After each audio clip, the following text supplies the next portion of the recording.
So we're here in the Anza Borrego Desert east of San Diego, and behind me is a 2017 Ford Raptor. The V8's gone. It's been replaced by a 3.5-liter twin-turbo EcoBoost V6. And the real question we're trying to answer today is, does this fundamentally change the character of the truck? We're going to do a high-speed blast through the desert. We're going to see how the truck handles whoops and sand and all sorts of fun terrain out there. And then we're going to slow things down a little bit.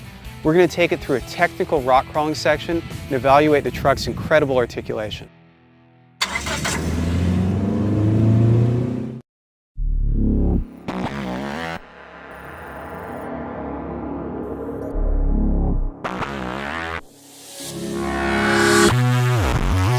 The V8 is gone. What do we get in return? You get a 3.5-liter over-square twin turbocharged V6. Ford's done a really great job of eliminating turbo lag. And in Baja mode, the turbos stay spooled up, so when you get right back on it, you get all the power right away. This truck makes 450 horsepower and 510 pound-feet of torque. And then there's the transmission. Here's where things get a little crazy. The old truck had a 6-speed automatic. This has a 10-speed automatic. So on one hand, you get the extra economy of having all those gears. On the other hand, it's a little unrefined in practice, and that's less apparent on the really high-speed stuff and the really low-speed stuff. But on the street, I'm not really in love with this transmission. There's some hard shifting in sport mode. There's a little bit of gear hunting. I think the transmission's a little inferior to the previous one. They've fitted BF Goodrich K02s on this thing, and it is a perfect choice.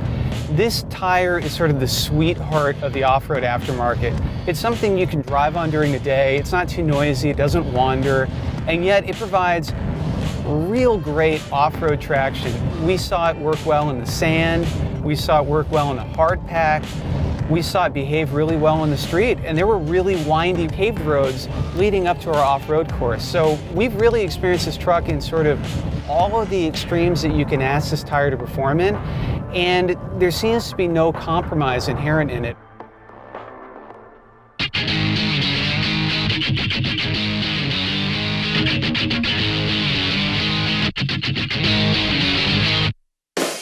Just as I have to give the tires a lot of credit for what this truck can do, I mean, what would this truck be without the Fox shocks? These Fox shocks are enlarged on this truck.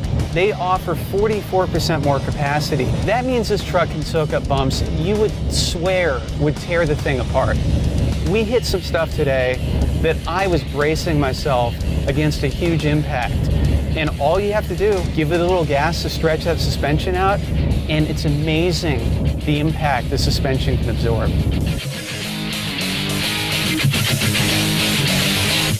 When I was out in the desert, ripping along at 65 through the dirt, I didn't really care that this truck didn't have a V8. But 90% of the time, people are going to be driving this truck on the road. And in those situations, it's not the same as the old V8. It's muted, it sounds different. Here, I'll get on it.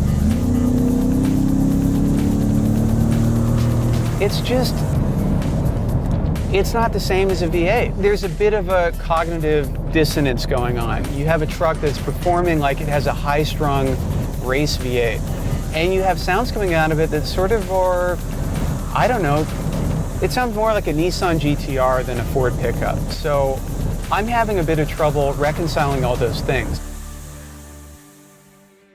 I started off thinking that I wasn't going to really appreciate all of the things this truck can do automatically. In Baja mode, for example, in the high-speed section, there's a lot of intervention. It's keeping the turbo spooled up so you have faster response. It's allowing a little bit of yaw without getting too sideways. It's basically a big safety net that's letting you have a lot of fun, but there's still a safety net there. And there's part of me that viscerally wonders if that's a great idea. On the other hand, that technology let me have a ton of fun in the desert, and that technology, like descent control, which this truck has, lets me have a lot of fun on a really technical off-road course. I think what's going on here is there's a battle between convenience and authenticity. And part of me worries that with added convenience, you lose authenticity. In this truck, I just don't really know that that's the case. I think all of the added amenities, all of the safety net features, all the convenience features expand your horizon. They let you get out of a tough spot without messing the truck up. They let you go to a place and safely get yourself out that you might not be able to do on your own in a truck where you have to do everything. I really enjoy all of it. I can't think of a single advanced feature this truck has that I would take off. I think anyone that's interested in the previous Raptor will be pretty satisfied with this one. There's no compromise. You can drive it comfortably to the trailhead and then blast through the desert for hours. No problems whatsoever. It offers everything the previous truck offered to a slightly higher level, and it's not that much more expensive.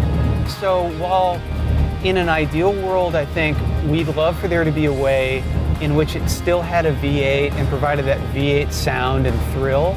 The reality is it does everything so well, I can't really hold the V6 against it.